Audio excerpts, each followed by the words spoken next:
આખા દેશમાં સૌથી પહેલા જોવા મળવાની છે આ સ્માર્ટ પાર્કિંગની સિસ્ટમ કે જે અમદાવાદના સિંધુ ભવન રોડની ઉપર અત્યારે ઇન્સ્ટોલ કરવામાં આવી છે ફોર ટ્રાયલ બેસિસ.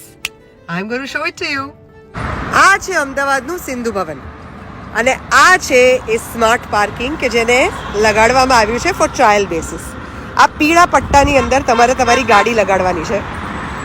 માની લો કે આ પીળો પટ્ટો તમે પસંદ કર્યો તો તમારી ગાડી આની ઉપર આવશે અને બરાબર આની વચ્ચે તમારે તમારી ગાડી પાર્ક કરવાની છે. This is what it is.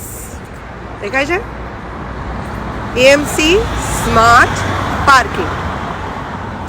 આની ઉપર જ્યારે ગાડી મૂકો ત્યારે આ લાલ ભાગ જે છે એ ઊંચો આવશે અને તમારી ગાડી અહીંયા લોક થઈ જશે.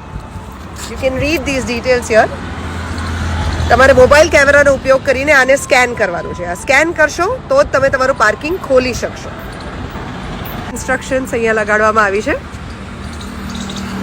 અત્યારે આ પાર્કિંગ વિના મૂલ્યે ઉપલબ્ધ છે. આનો હેલ્પલાઇન નંબર પણ અહીંયા મૂકવામાં આવ્યો છે. And now we are going to test this parking by parking our own car here. હવે ગાડી આપણે બરાબર આ રેડ પટ્ટાની ઉપર મૂકી છે. જુઓ નીચે અત્યારે યલો પટ્ટો દેખાય છે. ધીમેથી એમાં રેડ પટ્ટો ઉપર આવશે.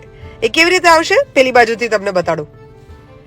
આ રેડ પટ્ટો જે છે એ ઉપર લાવવાનો છે તમારે. 4 મિનિટ પછી આ રેડ પટ્ટો ઉપર આવશે. ત્યાં સુધી તમારી ગાડી ત્યાં ને ત્યાં રહેશે. પછી જો લાંબુ પાર્ક હોય તો આ રેડ પટ્ટો આ જેવી રીતે ઉપર આવ્યો ને બરાબર એવી રીતે 4 મિનિટ પછી ઊંચો આવશે.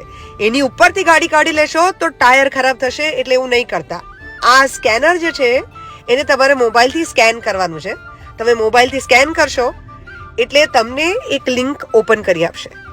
આ લિંક પર તમે કેટલા વાગે પાર્કિંગ કર્યું એની બધી ડિટેલ્સ હશે. આટલા વાગે તમે મૂક્યું અને આટલા વાગે હવે તમે કાર અનલોક કરી રહ્યા છો એ બંને ડિટેલ્સ એની અંદર આવશે. તમે અનલોક કાર પ્રેસ કરશો એટલે ઓટોમેટિકલી આ રેડ પટ્ટો જે ઉપર આવેલો એ ધીરે રહીને નીચે જતો રહેશે. યા લેટ્સ સી લાઈક ધેટ.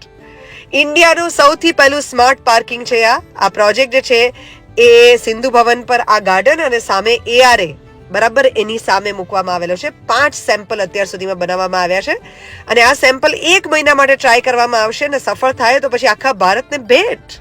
તમે જાતે પણ આવીને ટેસ્ટ કરી શકો છો. હાય.